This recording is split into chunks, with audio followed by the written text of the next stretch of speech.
ಹಿಡಿತಾ ಇದೆ. ಒಂದು ಎರಡು ನೀನು ಮಿಸ್ ಅದಷ್ಟೇ.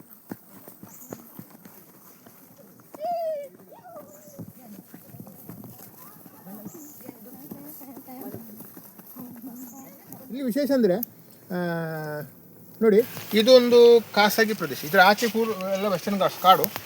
ಇದೊಂದು ಖಾಸಗಿ ಜಾಗ. ಇದು ನಮ್ಮ ಸಚಿನ್ ಮುಂಡಾಜಿ ಅಂತವ್ರು, ಸಚಿನ್ ಬೀಡೆ ಅಂತ ಅವರ ಜಾಗ ಇದು. ನೋಡಿ ಸಚಿನ್ ಬೀಡೆ ಮತ್ತು ಅವಿನಾಶ್ ಬೀಡೆ, ನಾನು ಅವರ ನಡುವೆ ನಿಲ್ಬೇಕು. ನಮ್ಮ ಗುರುಗಳು, ನಾವು ಅವರ ಕಾಲಗಳಲ್ಲಿ ಎತ್ತಿದವರು ಅವರು. 5 ಎಕರೆ ಜಾಗವನ್ನು ಅವರಿಗೆ ಆದಾಯ ಬರುವಂಥ ಜಾಗ ಇದೆ. ತೋಟ ಇತ್ತಲ್ಲ, ರಬ್ಬರ್ ತೋಟ ಇದೆ. ರಬ್ಬರ್ ತೋಟದಲ್ಲಿ ನೋಡಿ ಕೂತು ತಿನ್ಬೋದು, ಅಷ್ಟು ಬರುವ ಆದಾಯವನ್ನು ಇವತ್ತು ಅವರು ಕಾರ್ಗಿಲ್ ವನ ಅಂತ ಮಾಡಿದ್ದಾರೆ. ಕಾರ್ಗಿಲ್ ಆವತ್ತು ಇದಾಯ್ತಲ್ಲ, ಅದರ ಸ್ಮರಣೆಗೋಸ್ಕರ ಕಾರ್ಗಿಲ್ ವನ. ನೋಡಿ, ಇಲ್ಲಿ ಒಂದು ಪ್ರಕೃತಿ ಸೇವೆ, ಇನ್ನೊಂದು ದೇಶ ಸೇವೆ. ಸಚಿನ್ ಬಿಡೆ ಅವರಿಗೆ ದೊಡ್ಡ ಒಂದು ಅಭಿನಂದನೆಗಳು. ನಾವು ಅವರಿಗೆ ಒಂದು ಏನು ಹೇಳಬೇಕು, ದೇಶ ಮತ್ತು ವೀರಶೈಲಿ ಮಾಡಿ. ಮತ್ತು ಅವಿನಾಶಿ ಮನೆ ಕೂಡ ಹಾಗೆ, ಅವ್ರಿಗೂ ಒಂದು ಕಾಡಿನ, ನಾವು ಹೆಚ್ಚಾಗಿ ಅವರ ಮನೆಗೆ ಹೋಗ್ತೇವೆ ಅಲ್ಲಿ ಉಳ್ಕೊಳ್ಳಿಕ್ಕೆಲ್ಲ. ಅವರ ಮನೆಯು ಕಾಡಿನ ಹತ್ತಿರ, ಸೈಡಲ್ಲಿ ಕಪಿಲ ಹೊಳೆ ಉಂಟು, ಸುತ್ತಮುತ್ತ ಬೆಟ್ಟ ಗುಡ್ಡಗಳುಂಟು. ಅವ್ರು ಸಹ ಹಾಗೆ. ಇಬ್ಬರದ್ದು ವಿಶೇಷ ಅಂದರೆ ಇವರು ಸಮಾಜ ಸೇವಕರು. ತೆರೆಮರೆ ಇಂಥವ್ರು ಎಷ್ಟೋ ಜನ ಇರ್ತಾರೆ. ಇವತ್ತು ಏನಾಗಿದೆ ಅಂದರೆ ಡಾಮ್ ಡೂಮ್ ಸಮಾಜ ಸೇವಕರ ಎದುರಿಗೆ ನಮ್ಮ ರಿಯಲ್ ಸಮಾಜ ಸೇವಕರು ಸ್ವಲ್ಪ ಹೈಡ್ ಆಗಿ ಗೊತ್ತಿರೋದು ಇರ್ತಾರೆ. 80ರ ದಶಕ, 1980ರಿಂದ 90ರ ಇಸ್ವಿಯ ಟೈಮಲ್ಲಿ ಇಲ್ಲಿ ಒಬ್ಬರು ಸಚಿನ್ ಬಿಡೆ ಅವರು ಸೈನ್ಯಕ್ಕೆ ಸೇರಬೇಕು ಅಂತ ಹೇಳುವಂಥದ್ದು ಭಾರಿ ಒಂದು ಆಸೆ ಇತ್ತು ಅವರಿಗೆ. 93 ಹೌದು. ಆಯಿತು, ಹೋಗಿ ಆಯಿತು, ಫೇಲ್ ಕೂಡ ಅದು. ನಿರಾಶೆಯಿಂದ ಬಂದರು. ಆದರೆ ಏನು ಆ ತುಡಿತ ಹಾಗೆ ಇರ್ತದೆ, ಅದು ನಿರಾಶೆಯಿಂದ ಬಂದರೆ ಏನಾದರೂ ಮಾಡಬೇಕು ದೇಶಕ್ಕೆ ಅಂತೇಳಿ ಇದ್ರು. ಗುರುಗಳ ಒಂದು ಪ್ರೇರಣೆ ಹಾಗೂ ಒಂದು ಪರಿಸರದ ಮೇಲಿನ ಪ್ರೀತಿ, ಸೈನಿಕರ ಮೇಲಿನ ಭಕ್ತಿ, ಈ 3 ಒಟ್ಟಿಗೆ ಸೇರಿ ಈ ಕಾರ್ಗಿಲ್ ವನ ನಿರ್ಮಾಣಕ್ಕೆ ಒಂದು ನಂದಿ ಆಯಿತು. ಫ್ರೆಂಡ್ಸ್ ಗುರುಗಳಾಗಿ ಫ್ರೆಂಡ್ಸ್, ಜಾಸ್ತಿ ಡೀಪ್ ಆಯ್ತು ಆಮೇಲೆ ಅಷ್ಟೇ. ಹಾಗೆ ಇವರ ಬಗ್ಗೆ ಒಂದು ಸಣ್ಣ ಇಂಟ್ರೆಸ್ಟ್. ಮತ್ತು ಇವರಿಗೊಂದು ಮೊನ್ನೆ ಪ್ರಶಸ್ತಿ ಕೂಡ ಸಿಕ್ಕಿದೆ ಈ ಬಗ್ಗೆ. ಅಂದರೆ ಯಾರು ರೆಕಮೆಂಡೇಶನ್ ಮಾಡಿದ್ದಲ್ಲ, ಇದನ್ನು ನೋಡಿಯೇ ಕೊಟ್ಟದ್ದು. ಧರ್ಮಸ್ಥಳ ಗ್ರಾಮಾಭಿವೃದ್ಧಿ ಯೋಜನೆಯ ವತಿಯಿಂದ ಅವರಿಗೆ ಅರಣ್ಯ ಮಿತ್ರ ಅಂತೇಳಿ ಪ್ರಶಸ್ತಿ ಕೊಟ್ಟಿದ್ದಾರೆ.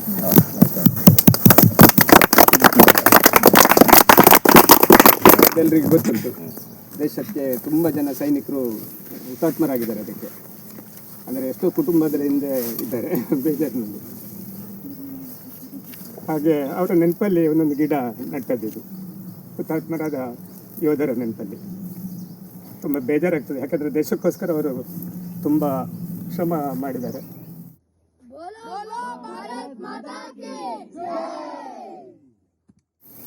ಹಾಗೆ 527 ಹುತಾತ್ಮರಾದ ಯೋಧರ ಹೆಸರಲ್ಲಿ 527 ಗಿಡ. ಹೌದು, ಓತು ತೆಕೊಂಡು ಇದು ಕಟ್ ಮಾಡ್ಲಿಕ್ಕೆ ಇಲ್ಲ ಅಂತ ಅವರ ಎದುರು ಓತು ತೆಕೊಂಡು ನಟ್ಟ ಗಿಡಗಳು. ಇದರಲ್ಲಿ ನಾನು ದೂರ ನೋಡ್ತಾ ಇದ್ದೆ ಚಟುವಟಿಕೆಗಳನ್ನು. ಅದೇ ಯಾವಾಗ ಹತ್ತಿರ ಆದರೆ, ಮನೆಯೊಳಗೆ ಬಂದರೆ ಮಾತ್ರ ಮನೆಯೊಳಗೆ ಏನಾಗ್ತದೆ ಅಂತ ಗೊತ್ತಾಗುತ್ತೆ. ನಮ್ಮ ಮನೆ ಕಾಂಪೌಂಡ್ ನೋಡಿದರೆ ಅಲ್ಲಿ ಒಳಗೆ ಅಂತದ್ದು ಗೊತ್ತಿಲ್ಲ. ಹಾಗೆ ಬಂದ ನಂತರ ನಮಗೆ ಸ್ವರೂಪ ಬಹಳ ಹತ್ತಿರ ಆಯಿತು. ಮತ್ತು ಇಲ್ಲಿಯ ಪ್ರತಿಯೊಬ್ಬರು ಮಲ್ಟಿ ಟ್ಯಾಲೆಂಟ್, ಪ್ರತಿಯೊಂದು ಬರುವಾಗಲೇ. ಹೌದು, ಅದಕ್ಕೆ ನನಗೆ ಸ್ವರೂಪ. ಮತ್ತೆ ನೋಡಿ, ಯಾವುದೇ ಇನ್ಸ್ಟಿಟ್ಯೂಟ್, ನಾನು ಎತ್ತಿನ ಹೋರಾಟದಲ್ಲಿ ಎಲ್ಲ ಕಾಲೇಜುಗಳಿಗೆ ಬನ್ನಿ ಇಲ್ಲ, ಅದು ಸರ್ಕಾರದ ವಿರುದ್ಧ, ಅದು ನಮ್ಮ ಇನ್ಸ್ಟಿಟ್ಯೂಟ್ಗೆ ನಾಳೆ ಸಮಸ್ಯೆ ಆಗ್ತದೆ, ರಿವರ್ಸ್ ಆಗ್ತದೆ. ಸ್ವರೂಪ ಅಧ್ಯಯನ ಕೇಂದ್ರ ಮಾಡಿದ ಇದು ಉಂಟಲ್ಲ, ಡಿ ಸಿ ಆಫೀಸರು, ಬೀದಿ ನಾಟಕ, ಬಹಳಷ್ಟು ಹೋರಾಟಗಳಲ್ಲಿ ಎಲ್ಲ ಸಕ್ರಿಯವಾಗಿ ಭಾಗವಹಿಸಿದ್ದಾರೆ. ಅದು ನಮಗೆ ದೊಡ್ಡ ಪ್ಲಸ್ ಪಾಯಿಂಟ್. ಆಗೇನಾಯ್ತಂದ್ರೆ, ಎತ್ತಿನಹೊಳೆ ಹೋರಾಟ ಅಂದ್ರೆ ಏನು, ಎತ್ತಿನಹೊಳೆಯಲ್ಲಿ ಯಾಕೆ ಸಮಸ್ಯೆ ಉಂಟು, ಪಶ್ಚಿಮ ಘಟ್ಟ ಏನು, ಮತ್ತೆ ಅವರದ್ದು ಸೆಂಡಪ್ ಪಶ್ಚಿಮ ಘಟ್ಟದಲ್ಲಿ ಕಾಡಲ್ಲಿ ಶಿಕ್ಷಣ ಅಂತ, ಕಾಡಲ್ಲಿ ಅಲ್ಲ, ಅಡಿಯೋತ್ತಿಲ್ಲ, ಕಾಡಲ್ಲಿ ಶಿಕ್ಷಣ ಅಂತ. ಅದೀಗ ಮುಂದಿನ ವಾರ ಉಂಟು.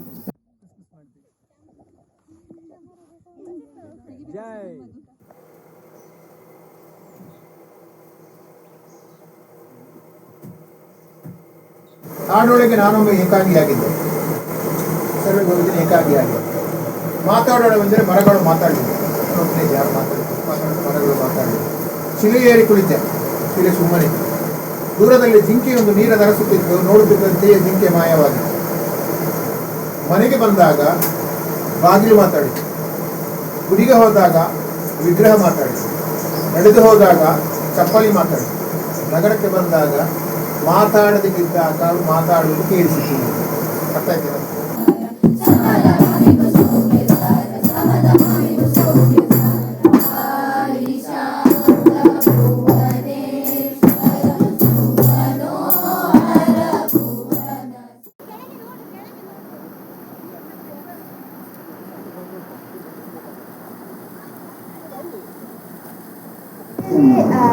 Children ಚಿಲ್ಡ್ರನ್ಸ್ ಖುಷಿ ಪಡ್ಬೇಕಂದ್ರೆ ಡ್ಯಾನ್ಸ್ ಎಲ್ಲ ಮಾಡಿ ಖುಷಿ ಪಡಬಾರ್ದು, ಬೇರೆ ಕಲಿತು ಖುಷಿ ಪಡಬೇಕು. ಚಿಲ್ಡ್ರನ್ಸ್ ಇದಿಲ್ಲ ಅಂತ ಗೊತ್ತಾಯ್ತು ನನಗೆ. ಅವರು ಸಚಿನ್ ಸರ್ ಮಾತಾಡುವ ಮಾತುಗಳಲ್ಲಿ ಗೊತ್ತಾಯ್ತು, ಆ ಒಂದು ಗಿಡ ಹುಟ್ಟಿಸ್ಲಿಕ್ಕೆ ಎಷ್ಟು ಕಷ್ಟಪಡ್ತಾರೋ ಅಷ್ಟೇ ಆರ್ಮಿಗಳು ನಮ್ಮ ರಕ್ಷಿಸೋಸ್ಕರ ಮಾಡ್ತಾರೆ ಅಂತ ಹೇಳಿದ್ರೆ, ನೀವು ಬಂದಾಗ ನಾವು ಅಂದ್ರೆ ಆ ಜೀಪಿಂದ ಬಂದು ಇಳಿದ ತಕ್ಷಣ ನಾವು ನಮಸ್ತೆ ಹೇಳೋಕ್ಕಿಂತ ಮುಂಚೆನೇ ನೀವು ನಮಗೆ ನಮಸ್ತೆ ಹೇಳಿ ಆಗಿತ್ತು. ಅದೊಂದು ವಿಶೇಷ ನನಗೆ ಕಂಡದಲ್ಲಿ. ಮತ್ತೆ ಇನ್ನೊಂದು, ನೀವು ದೇಶಭಕ್ತಿಯ ಬಗ್ಗೆ ಎಷ್ಟು ಯೋಚನೆಗಳನ್ನು ಇಟ್ಕೊಂಡಿದ್ದೀರಿ. ಅಂದ್ರೆ ಆರ್ಮಿ ಆಗ್ಲಿಕ್ಕೆ ನೀವು ಹೋಗಿ ಸೋತರು ಸಹ ಅದರ ಛಲಗಳನ್ನು ಬಿಡ್ಲಿಲ್ಲ, ಆ ಯೋಚನೆ ಆ ಒಂದು ಶೈನನ್ನು ಬಿಡ್ಲಿಲ್ಲ. ಯೋಚನೆಗಳನ್ನು ಬದಲಾಯಿಸಿದ್ರೆ ಎಲ್ಲವೂ ಆಗ್ತದೆ ಅಂತ ಸರಿ. ಅದೇ ಈ ಯೋಚನೆಗಳನ್ನು ಬದಲಾಯಿಸಿ ನಾವು ಸ್ವಚ್ಛ ಆಗ್ತಾ ಬಂದ್ರೆ, ಇಲ್ಲಿಂದ ಅಂದ್ರೆ ಸ್ವಚ್ಛ ಆಗ್ತಾ ಬಂದ್ರೆ ನಾವು ಜಗತ್ತನ್ನೇ ಬದಲಾಯಿಸ್ಬೋದು. ಸೊ ಅದರ ಬಗ್ಗೆ ಮತ್ತೆ ಬೆಳಿಗ್ಗೆ ಬಂದ ತಕ್ಷಣ ನಾನು ಜಾಸ್ತಿ ನೋಡಿದ್ದು ಅಂತ ಹೇಳಿದ್ರೆ, ನಿಮ್ಮ ಕಣ್ಣಲ್ಲಿ ಆ ಒಂದು ಮಿಂಚಿತ್ತು. ಅಂದ್ರೆ ಬಂದ ತಕ್ಷಣ ನೀವು ಫಸ್ಟಿಗೆ ನಮಸ್ತೆ ಕೊಟ್ಟರಲ್ಲ, ಆ ಟೈಮಲ್ಲಿ ಒಂದು ಶೈನ್ ಇತ್ತು. ಮತ್ತೆ ನಮ್ಮನ್ನ ಬಂದ ತಕ್ಷಣ ಗುರುತಿಸಿದ್ವಿ, ನೀವು ಜೀಪಲ್ಲಿ ಓಡಿಸ್ಕೊಂಡು ಬರುವಾಗ ನಮ್ಮನ್ನು ಗುರುತಿಸಿದ್ವಿ. ಸೊ ಆ ಶೈನ್ ಯಾವಾಗಲೂ ಉಂಟು ಅವರಿಗೆ ನಿರಂತರ. ಮಕ್ಕಳೊಟ್ಟಿಗೆ ಮಕ್ಕಳಾಗಿ ಇದ್ರು. ಮತ್ತೆ ಗೊತ್ತಾಯ್ತು ಅವರು ಎಷ್ಟು ನಗ್ತಾ ಇದ್ರು, ಅವರೊಳಗೆ ಒಂದು ನೋವು ಉಂಟಂತ. ಒಂದು ಕಾರ್ಗಿಲ್ ವನ ಅದು ಅವರಿಗೆ ಮಾಡ್ಬೇಕಂತ ಅನಿಸಿದ್ದು. ಸರ್ ನೀವು ಗ್ರೇಟ್ ಸರ್. ಮತ್ತೆ ಎಷ್ಟು ಒಳ್ಳೆಯ ವಿಷಯ ಅಂದರೆ, ನಾನು ಫಸ್ಟ್ ಟೈಮ್ ನೋಡಿದ್ದನ್ನು. ಅವರು ಮಾತಾಡುವಾಗ ಒಂದು ತೂಕ ಆಯಿತು ಅವರ ಸ್ವರದಲ್ಲಿ. ಅಷ್ಟು ಜನರ ಸಾವಂತ ಲೆಕ್ಕಿಸದೆ ಅವರನ್ನು ಮರಗಳಿಂದ ಜೀವಂತ ಮಾಡಿದ್ದಾರೆ.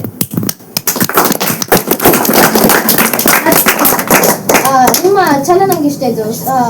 ಸೋತು ಗೆಲ್ಲುದಂದ್ರೆ ಎಂತ ಅಂತ ನಾನು ಸಚಿನ್ ಸರ್ ಅನ್ನು ನೋಡಿ ಕಲಿತೆ.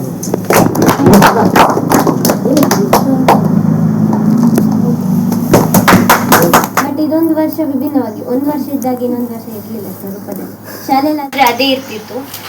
ಮತ್ತೆ ಶಾಲೆಯಲ್ಲಾದ್ರೆ ಏನಂದ್ರೆ ಕಲಿತದನ್ನು ಆ ದಿನ ಪ್ರದರ್ಶಿಸುತ್ತಿತ್ತು.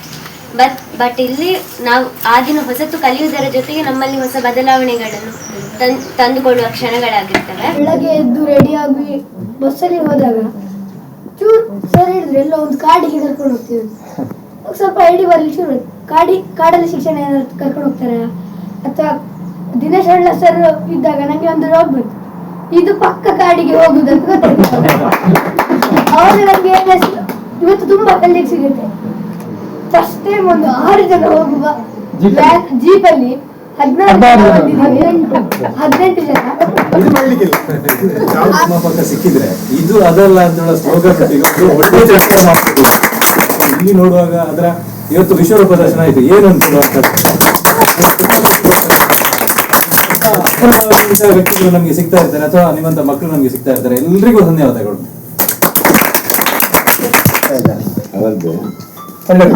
ಈಗ ಮಾಡಿದ್ದೇವೆ 10 ನಿಮಿಷ ಈಗ ಮಾಡಿದಲ್ಲ ಎಲ್ಲ ಬಂದು ವಿಷಯ ಚೆನ್ನಾಗಿದೆ.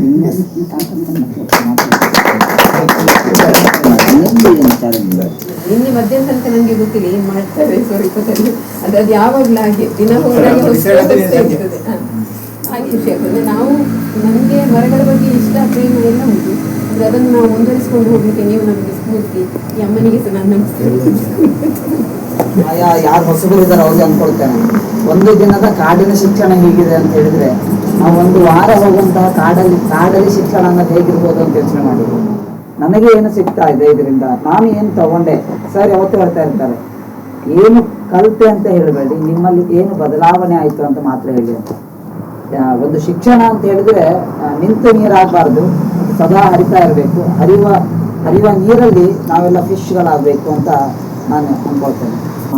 ಸುಮಂತ್ ಅಂತ ಅವರು ಹೇಳ್ತಾ ಇದ್ರು, ದೇವರು ನಮಗೆ ಎಲ್ಲವನ್ನು ಕೊಟ್ಟಿದ್ದಾನೆ, ಕಣ್ಣು, ಕಿವಿ, ಜೀವ, ಮನೆ ಎಲ್ಲವೂ ಕೊಟ್ಟಿದ್ದಾನೆ.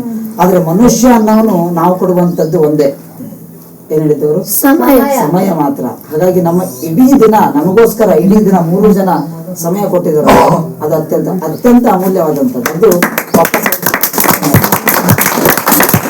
ಹಾಗಾಗಿ ನಾವು ಮುಂದಿನ ದಿನಗಳಲ್ಲಿ ಜಾತಕ ಹೋಗ್ತೇವೆ ಅಥವಾ ಕಾಡಲ್ಲಿ ಶಿಕ್ಷಣ ಅಂತ ಹೋಗ್ತೇವೆ, ನಾನು ಯಾರಪ್ಪ ಅನ್ನೋ ಹುಡುಕಾಟಕ್ಕೆ ನಾನು ಹೋಗ್ತಾ ಇದ್ದೀನಿ ಅಂತ ಅನ್ಕೊಳ್ತೇನೆ. ಅದನ್ನ ಮತ್ತೆ ಎಚ್ಚರಿಸಿದ್ದಾರೆ 3 ಜನ. ತುಂಬಾ ಧನ್ಯವಾದಗಳು. ಮತ್ತೆ ನನಗೆ ಸತ್ಯ ಸಚಿನ್ ಸರ್ ನೋಡ ಒಂದು ಹೊಟ್ಟೆ ಅಂತಂದ್ರೆ ಎಂತ ಫ್ರೆಂಡ್ಶಿಪ್ ಅಂತ ಅಲ್ಲ ಮುಟ್ಟಿದೆ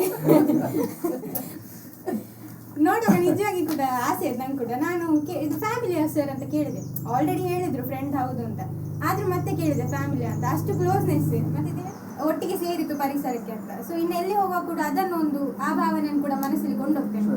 ಇವತ್ತು ನೀವು ಅದನ್ನು ಕೊಟ್ಟದಕ್ಕೆ ಅದನ್ನು ಹೊತ್ಕೊಂಡು ಹೋಗ್ತಾ ಇದ್ದೇನೆ. ಇಬ್ಬರ ಕೊಡುತ್ತೆ ಇದು ಕೇಳಲೇಬೇಕಾದ ವಿಚಾರ. ನೀವು ಸ್ವರೂಪದಲ್ಲಿದ್ದೀರಿ, ಒಳ್ಳೆ ಮಾಡೆಲ್ ಆಗ್ತೀರಿ, ಸಮಾಜಕ್ಕೆ ಒಂದು ಒಳ್ಳೇದು ಕೊಡ್ತೀರಿ. ಆದರೆ ಯಾವತ್ತಿಗೂ ಕಲಿತ ಶಾಲೆಯನ್ನು ಕಲಿತ ಗುರುವನ್ನು ಮರೆಯಬೇಡಿ.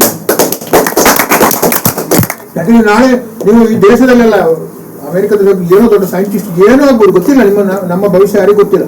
ಆದರೆ ಕಾರಣ ಸ್ವರೂಪ ಗುರುಗಳು, ಅದೊಂದು ಭಾರತ ದೇಶದಲ್ಲಿ ಲಿಂಕೋ ರೆಕಾರ್ಡು, ಇಂಡಿಯಾ ರೆಕಾರ್ಡು, ಆ ರೆಕಾರ್ಡ್ ನಾವು ನೋಡ್ತಾ ಇದ್ದೇನೆ. ಎಷ್ಟು ರೆಕಾರ್ಡು, ಎಷ್ಟು ದಾಖಲೆಗಳು. ಯಾರೋ ಕೇಳ್ಬೋದು ಇಷ್ಟೆಲ್ಲ ಮಾಡಿ ಅವ್ರಿಗೆ ಯಾವುದು ಪ್ರಶಸ್ತಿ ಬಂದಿಲ್ಲ. ಯಾಕೆ ಪ್ರಶಸ್ತಿ ಹಿಂದೆ ಹೋಗಲಿಲ್ಲ. ಪ್ರಶಸ್ತಿ ಹೇಗಿದ್ರೆ ಮೆನು ಕಾರ್ಡ್ ಹೋಟ್ಲಲ್ಲಿ ತುಪ್ಪ ದೋಸೆ, ರವಾ ದೋಸೆ, ಮೇನ್ ದೋಸೆ, ಈ ಪ್ರಶಸ್ತಿ ಹೀಗೆ ರಾಜ್ಯ ಪ್ರಶಸ್ತಿ, ಆ ಪ್ರಶಸ್ತಿ, ಈ ಪ್ರಶಸ್ತಿ ಖರೀದಿ ಮಾಡುವಂಥದ್ದು. ಪ್ರಶಸ್ತಿ ಮುಖ್ಯ ಅಲ್ಲ, ಪ್ರೀತಿ ಮುಖ್ಯ. ನೋಡಿ, ಈಗ ಆದಿ ಹೇಳಿದ್ದು ಸ್ವರೂಪದ ಮಕ್ಕಳು ಅಷ್ಟು ಪ್ರೀತಿ, ಈಗ ಅವರ ಇದಕ್ಕೆ ದೇಶದ ಅಷ್ಟು ಪ್ರೀತಿ, ಸಚಿನ್ಗೆ ಊರಲ್ಲಿ ಒಂದಷ್ಟು ಪ್ರೀತಿ ಘನತೆ ಉಂಟಲ್ಲ, ಇದಕ್ಕೆ ದೊಡ್ಡ ಪ್ರಶಸ್ತಿ ಯಾವುದು ಅದರಲ್ಲಿ ಸಿಕ್ಕಿದ್ರು ಝೀರೋ, ಬರೀ ಶೋಕಸ್ ಇಡುವಂಥದ್ದು. ಥ್ಯಾಂಕ್ ಯು ಎಲ್ಲರಿಗೂ, ಒಳ್ಳೆ ಖುಷಿ ಆಯ್ತು. ಚೆನ್ನಾಗಿ ಮಾತಾಡಿದ್ದೀರಿ. ಏನಂದ್ರೆ ಇನ್ನೊಮ್ಮೆ ಹೀಗೆ ಮಾತಾಡಿ. ನಾನು ಚೆನ್ನಾಗಿ ಮಾತಾಡಿದ್ರೆ ಅಂದರೆ ಅಲ್ಲಿ ಅರ್ಥ ಆಗ್ತದೆ. ಇನ್ನು ಮುಂದೆ ಹೀಗೆ ಮಾತಾಡಬಾರ್ದು. ಹೌದು, ಮೆಸೇಜ್ ಚೆನ್ನಾಗಿ ಮಾತಾಡ್ತಾರೆ. ನನಗೊಂದು ಆಸೆ ಇದೆ, ಒಂದು ದಿನ ಮಾತ್ರ ಇಲ್ಲಿಗೆ ಬಂದರೆ ಸಾಕಾಗಲ್ಲ, ಅದೊಂದು 10 ಸಲ ಬರಬೇಕಲ್ಲ. ಅಲ್ಲ, ನಾಳೆಗೆ ನೀವು ಯಾರಂತ ಹೇಳಲಿಕ್ಕೆ ರೆಡಿಯಾಗಿ ನೋಡ. ನೀವು ಸ್ನಾನ ಮಾಡ್ತಾ ಇದ್ದಾಗ ನನ್ನ ಕನಸಿಗೆ ನನ್ನ ಕಲ್ಪನೆ ಕೂತ್ಕೊಂಡು ಏನು ಯೋಚಿಸ್ತಾ ಇದೆ ಗೊತ್ತಾ? ಆ ನೀರು ಎಷ್ಟು ಚೆನ್ನಾಗಿ ನಿಮ್ಮನ್ನು ತೊಳೆದು ಕಳಿಸ್ತಾ ಇದೆ, ಏನೋ ಒಂದು ಕೊಳಕು ತೊಳೆದು ಹೋದಾಗೆ ಕಾಣ್ತಾ ಇದೆ. ಅದರಿಂದ ಮೇಲೆ ಬಂದಾಗ ನನಗೆ ನಿಮ್ಮನ್ನು ಬೇರೆ ಕಾಣ್ತಾ ಇತ್ತು, ಏನೋ ತೊಳೆದು ಹೋಯ್ತು. ನೀರು ತುಂಬ ರಭಸ ಇತ್ತು, ಶುದ್ಧ ಇತ್ತು ನೀರು. ಇನ್ನೊಂದ್ಸಲ ನಿಮ್ಮನ್ನು ಸ್ವಲ್ಪ ಬೇಯಿಸಿ ರೆಡಿ ಮಾಡಿ ಇನ್ನೊಂದ್ಸಲ ಇರೋದನ್ನು ಕರ್ಕೊಂಡು ಬಂದು ನಾವಿದು ಅದಲ್ಲ ಅಂತ ಹೇಳ್ಬೇಕಾದ್ರೆ ಬಹಳ ಕೆಲಸ ಇದೆ. ಬದಲಾವಣೆ ಆಗಲೇಬೇಕು. ಬದಲಾವಣೆ ಮತ್ತು ಬೆಳವಣಿಗೆ ಇಲ್ಲ ಅಂದರೆ ಏನೂ ಆಗುದಿಲ್ಲ. ಬದಲಾವಣೆ ಮತ್ತು ಬೆಳವಣಿಗೆ ಇದ್ದಾಗ ಮಾತ್ರ ಹುಡುಕಾಟ ಆರಂಭ ಆಗ್ತದೆ. ಆ ಹುಡುಕಾಟ ಆರಂಭ ಆಗೋದು ಇಲ್ಲಿಂದ ಅಂತ ಅನಿಸ್ತದೆ. ಎಲ್ಲೊಂದು ಕಡೆ ಸಣ್ಣ ಹುಡುಕಾಟ.